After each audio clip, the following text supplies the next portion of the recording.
Un jour, imagine que tu sors de chez toi et qu'au lieu d'un simple ciel bleu, tu vois une immense traînée lumineuse dans le ciel. D'un bout à l'autre de l'horizon, tu peux la voir clairement, que ce soit le matin ou la nuit. Tu ne peux t'empêcher de penser que c'est comme une scène de film de science-fiction. Mais sans que tu le saches, il y a des scientifiques qui croient que la Terre ressemblait exactement à cela autrefois. Pendant longtemps, nous avons connu Saturne comme la planète avec de magnifiques anneaux. Mais selon de nouvelles études menées par des chercheurs, il est possible que notre planète ait également eu ses propres anneaux il y a des millions d'années. Ce n'est pas une simple supposition. En étudiant les anciens cratères d'impact laissés dans différentes parties du monde, certains scientifiques ont remarqué un motif étrange. Et c'est l'agencement des cratères qui semble indiquer qu'il y avait autrefois une grande quantité de matière en orbite autour de la Terre. Si cette interprétation est correcte, il se pourrait qu'un anneau se soit formé après une collision massive dans l'espace. Il est possible qu'un astéroïde ou un autre grand objet céleste se soit approché trop près de la Terre, jusqu'à se briser à cause de la forte gravité de notre planète. Et ces fragments ne sont pas immédiatement tombés sur le sol. Au lieu de cela, ils sont restés en orbite autour de la Terre et ont progressivement formé un vaste système d'anneaux. Selon certaines études, un tel système aurait pu durer plus de 10 millions d'années avant de disparaître complètement.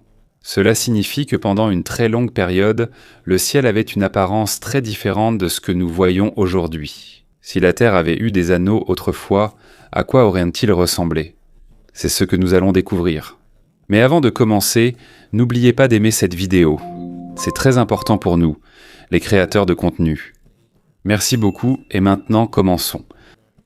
Si la Terre avait eu un anneau, il aurait été différent de celui de Saturne. Les anneaux de Saturne sont principalement composés de glace, c'est pourquoi ils paraissent très brillants.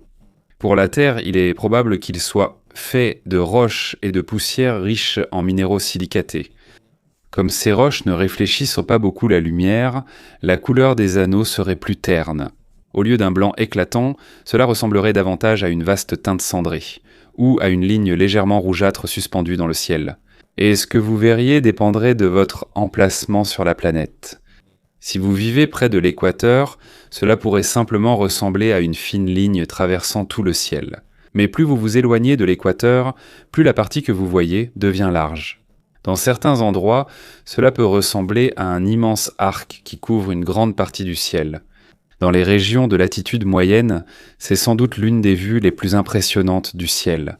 Parce qu'ici, on peut voir une structure permanente dans le ciel qui ne disparaît jamais et qui est visible jour après jour pendant de nombreuses générations. Et lorsque la nuit tombe, la scène devient encore plus particulière. La poussière et les petits cailloux à l'intérieur de l'anneau peuvent réfléchir et diffuser la lumière provenant de la partie de la Terre éclairée par le Soleil. Ainsi, une légère luminosité persistera même dans les endroits normalement plongés dans l'obscurité. En d'autres termes, la nuit pourrait ne pas être aussi noire que celle à laquelle nous sommes habitués aujourd'hui. Pendant des millions d'années, il était possible que les anciennes créatures aient vécu sous un ciel orné d'un immense anneau suspendu au-dessus d'elles. Une vision qui, pour nous, semble n'être qu'une fiction, mais cela pourrait avoir fait partie de la véritable histoire de notre planète, quoi qu'il en soit. Bien sûr, une belle théorie ne suffit pas à convaincre la communauté scientifique. Il faut des preuves solides. C'est là que l'histoire devient plus intéressante. Lorsque les géologues ont examiné les roches formées à l'époque de l'Ordovicien, une période ancienne de l'histoire de la Terre qui s'est produite il y a environ 466 millions d'années, ils ont remarqué quelque chose d'étrange. Dans différentes parties du monde, il y a eu une augmentation soudaine des matériaux généralement associés aux météorites. C'est comme si, pendant une période particulière, plus de choses venant de l'espace étaient arrivées sur notre planète. Pendant de nombreuses décennies, l'explication la plus courante était qu'un gros astéroïde dans la ceinture d'astéroïdes entre Mars et Jupiter s'était brisé. Donc une collision s'est produite, dispersant énormément de débris, et certains de ces fragments ont frappé la Terre. L'explication semble simple. Mais lorsque les chercheurs ont examiné de près l'emplacement des anciens cratères d'impact, une énigme a commencé à émerger. En 2024, une équipe de recherche australienne a utilisé des modèles informatiques modernes pour reconstituer l'ancienne position des continents. C'est important parce que la Terre n'avait pas le même aspect autrefois. Les continents se déplacent continuellement depuis des millions d'années à cause de la tectonique des plaques. Et après que les scientifiques ont ajusté les emplacements en se basant sur l'ancienne carte de la Terre, un résultat inattendu est apparu. Au lieu d'être dispersés au hasard sur toute la planète, la plupart de ces cratères d'impact semblaient en s'accumuler dans une bande étroite près de l'ancien équateur. Et c'est là que les scientifiques ont commencé à se demander si vraiment les roches provenaient pas simplement d'une fragmentation aléatoire d'un astéroïde dans l'espace, pourquoi semble-t-il qu'il n'y ait qu'une région particulière de la Terre qui ait été davantage touchée ? Dans une situation normale, on s'attendrait à ce que les débris frappent différentes parties de la planète sans motif clair. C'est ce qu'on observe lors des impacts plus modernes, mais ce qu'on a vu dans les cratères datant de la période de l'Ordovicien était différent. C'est comme s'il y avait un mécanisme qui dirigeait ces matériaux pour qu'ils frappent une zone particulière de la Terre, et c'est là qu'est née l'idée des anciens anneaux terrestres. Selon l'hypothèse de certains chercheurs, il est possible qu'une grande quantité de roches et de débris ait autrefois gravité autour de notre planète. Au fur et à mesure que ces matériaux tombaient lentement de leur orbite, il était également plus probable qu'ils atterrissent dans des zones proches de l'équateur. En réalité, cela n'est pas encore considéré comme un fait avéré. De nombreux scientifiques affirment encore qu'il faut plus de preuves avant d'accepter pleinement ce concept. Mais ce qui est important, c'est ceci. Pour la première fois, une explication émerge quant à la raison pour laquelle un groupe particulier de cratères d'impact s'est formé il y a près d'un demi-milliard d'années. Et si cette interprétation est correcte, il se peut que les cratères que nous voyons aujourd'hui ne soient néanmoins pas seulement les traces d'astéroïdes. Ils pourraient aussi être les dernières traces de quelque chose qui a disparu depuis longtemps de notre ciel. Un immense anneau qui a autrefois tourné autour de la Terre et qui a peu à peu transformé la face de notre planète. Mais il y a un gros problème avec la théorie de la fragmentation des astéroïdes. Si un gros astéroïde s'était fragmenté dans la ceinture d'astéroïdes, libérant des millions de débris dans le système solaire, la Terre ne serait pas la seule à en garder des traces. Nous devrions également en voir les effets sur Mars et même sur la Lune. En fait, Mars est encore plus proche de la ceinture d'astéroïdes que la Terre. S'il y avait eu une pluie massive de fragments d'astéroïdes à l'époque, il est même plus probable que la planète rouge ait reçu encore plus d'impact. La Lune, quant à elle, est comme une archive naturelle des collisions dans l'espace, car elle n'a pratiquement pas d'atmosphère, ce qui fait que les cratères y restent pendant une très longue période. C'est pourquoi les scientifiques ont commencé à se demander s'il y avait vraiment eu un événement exceptionnel d'astéroïdes dans les temps anciens, et où se trouvent les preuves similaires sur Mars et sur la Lune. Au début des années 2020, des chercheurs ont examiné 12 de grands cratères provenant de la Terre, de Mars et de la Lune, afin de voir s'il y avait une augmentation similaire des événements d'impact au cours des 600 derniers millions d'années. Le résultat est surprenant. Alors qu'on observe une augmentation inhabituelle des traces d'impact sur Terre il y a environ 466 millions d'années, le même schéma n'est pas aussi clair sur Mars et sur la Lune. De ce fait, les scientifiques sont divisés. Certains disent qu'il se peut que le regroupement des cratères sur Terre ne soit qu'une coïncidence. Il est possible que les sites d'impact soient simplement mieux préservés dans certaines régions particulières. C'est pourquoi nous voyons plus de preuves aujourd'hui. Il est possible qu'il n'y ait pas eu plus d'astéroïdes tombés là-bas, mais que davantage de traces aient simplement survécu au fil du temps. Mais il existe une autre explication, plus étrange. Et si l'origine de ces roches n'était pas une lointaine fragmentation d'astéroïdes entre Mars et Jupiter? Et si l'événement lui-même s'était produit près de la Terre, c'est là qu'entre en jeu le concept des anneaux terrestres. Selon l'hypothèse de certains chercheurs, il se pourrait qu'un astéroïde gigantesque se soit approché très près de notre planète. Il ne s'est pas écrasé directement. Au lieu de cela, il est entré dans une zone extrêmement dangereuse où, selon les théories, la gravité de la Terre a commencé à dominer.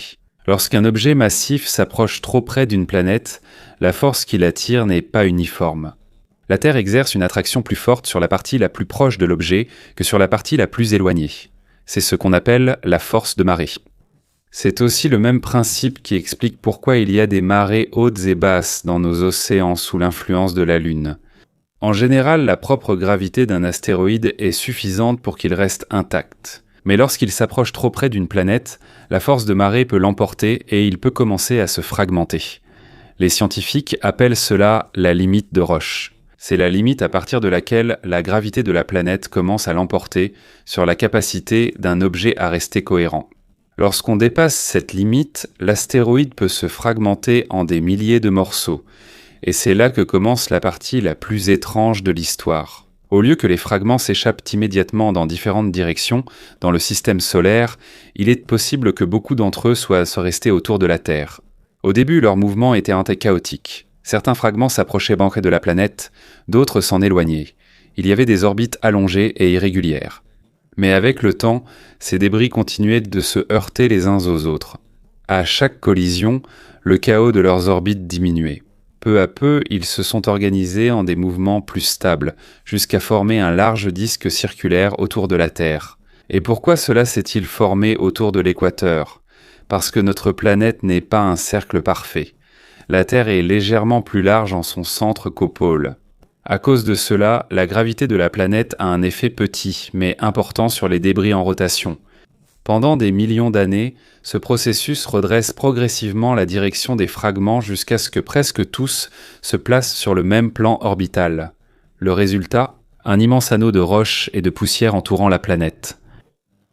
Si cette théorie est correcte, il se peut que les cratères d'impact étudiés aujourd'hui par les scientifiques ne soient pas simplement les traces de frappes aléatoires d'astéroïdes. Il se pourrait qu'ils soient les derniers vestiges d'un ancien système d'anneaux qui a jadis donné à la Terre une apparence presque identique à celle de Saturne.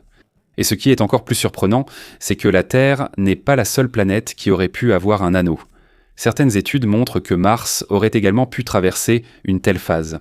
Selon certains planétologues, la petite lune de Mars, appelée Phobos, se rapproche lentement de la planète au fil du temps. Elle ne restera pas éternellement sur son orbite actuelle.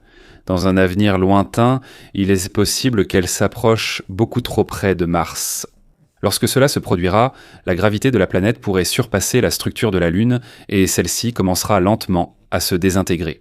Au lieu d'une lune, Mars pourrait alors avoir un vaste anneau composé de roches et de poussière. Certains modèles montrent qu'après la formation de l'anneau, une grande partie de son matériau pourrait retomber à la surface de Mars.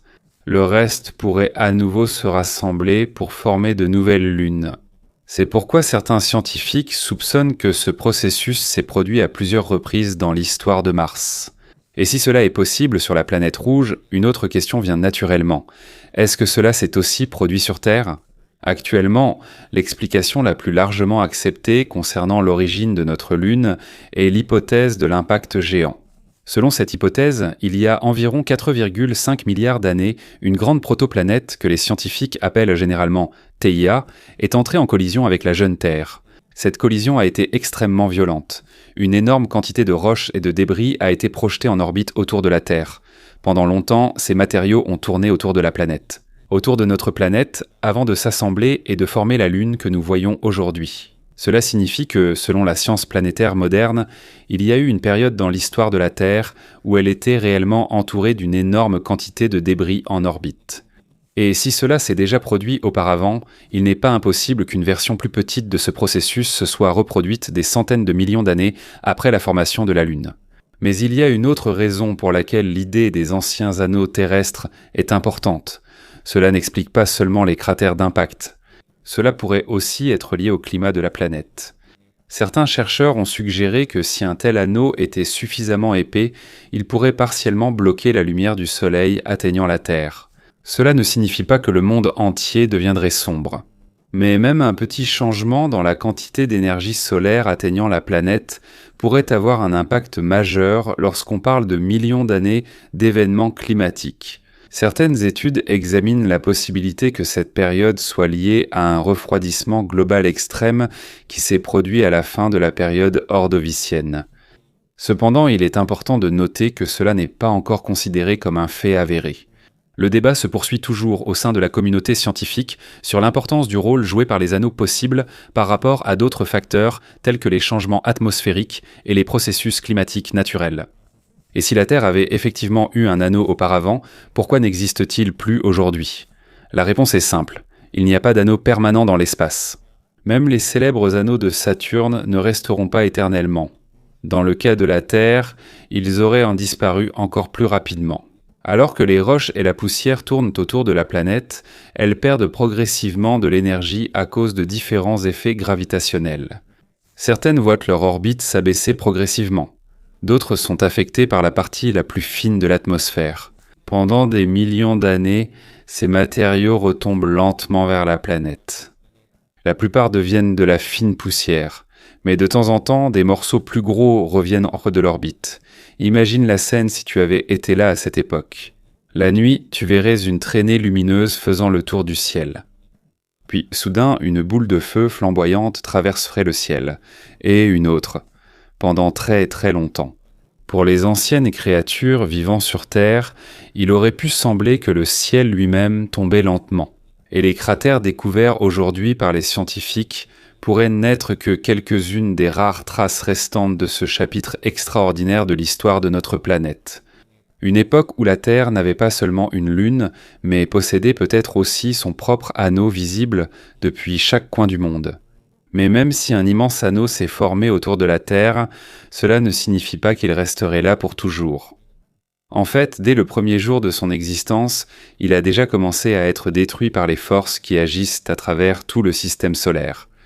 L'un de ses principaux ennemis est le Soleil. Notre étoile n'envoie pas seulement de la lumière et de la chaleur. Il émet aussi en continu des particules chargées qui traversent l'espace sous forme de vent solaire. Lorsque ces particules frappent la poussière et les petits cailloux de l'anneau, il y a des changements dans leur charge électrique. Certains de ces matériaux peuvent être influencés par le champ magnétique de la Terre et être progressivement déviés de leur orbite d'origine. Si l'on regarde depuis la surface de l'ancienne Terre, cela aurait pu provoquer de faibles lueurs dans les hautes couches de l'atmosphère. Ce n'était pas aussi intense que les aurores que nous voyons aujourd'hui près des pôles, mais c'était peut-être suffisant pour donner une lueur particulière à la nuit. Et à chaque petite particule qui disparaît de l'anneau, il s'épuise lentement. Mais il n'y a pas que le Soleil qui joue un rôle ici, la Lune joue aussi un rôle. Chaque fois qu'elle tourne autour de la Terre, elle exerce une petite mais constante influence sur les débris en orbite. Pendant des millions d'années, l'attraction gravitationnelle répétée de la Lune peut provoquer des changements dans le mouvement des matériaux de l'anneau.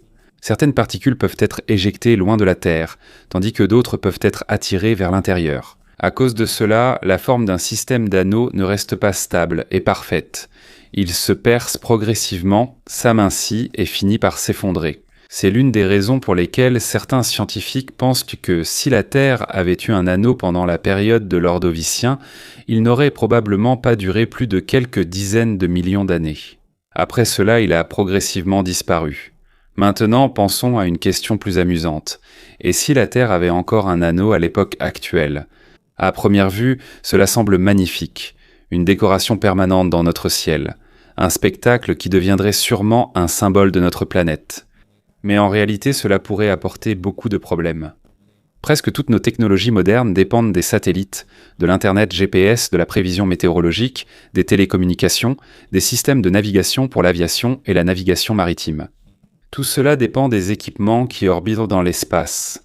Maintenant, imagine des millions de pyramides, des morceaux de pierre et de poussière qui continuent de tourner entre la Terre et ses satellites. Même un minuscule grain de poussière se déplaçant à très grande vitesse peut endommager un équipement précieux en orbite. Le lancement d'un nouveau satellite deviendra plus compliqué, plus coûteux, plus dangereux et davantage de missions risquent d'échouer. En d'autres termes, le monde moderne auquel nous sommes habitués deviendra plus difficile à gérer. Mais il n'y a pas que la technologie qui sera affectée. Il est également possible que le climat change. Selon certains modèles théoriques, un anneau épais pourrait bloquer une petite partie de la lumière du Soleil atteignant certaines régions de la Terre. Cela peut sembler insignifiant. Mais en sciences du climat, même 1 ou 2 degrés de changement dans la température moyenne peuvent avoir un impact important sur les régimes météorologiques, les écosystèmes et l'agriculture. La période froide pourrait durer plus longtemps dans certaines régions. La distribution des précipitations pourrait également changer. Et les organismes qui dépendent de l'ensoleillement régulier pourraient être affectés. Mais le plus grand danger n'est pas le climat, mais les objets qui tombent de l'anneau. La plupart des débris brûleront dans l'atmosphère comme des météores ordinaires. Depuis la Terre, cela ressemblera à un magnifique feu d'artifice visible presque tous les soirs. Cependant, tous les fragments ne sont pas petits. De temps en temps, il y a des morceaux plus gros qui peuvent survivre à l'entrée dans l'atmosphère. Et quand cela arrive, ce n'est plus une simple étoile filante. cela devient un événement d'impact. Une roche ne mesurant que quelques dizaines de mètres peut causer d'énormes dégâts à une ville. Et si un objet encore plus grand venait à tomber, son impact pourrait se faire sentir dans le monde entier. Ainsi, même si une Terre avec son propre anneau fait rêver, la science montre aussi que cela comporte des dangers. C'est peut-être pour cette raison que les anciens cratères et les indices géologiques étudiés par les chercheurs aujourd'hui sont si importants.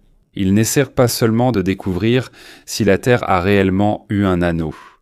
Ils essaient aussi de comprendre comment un événement qui s'est produit il y a des centaines de millions d'années pourrait avoir modifié le climat, le ciel et même l'histoire de la vie sur notre planète.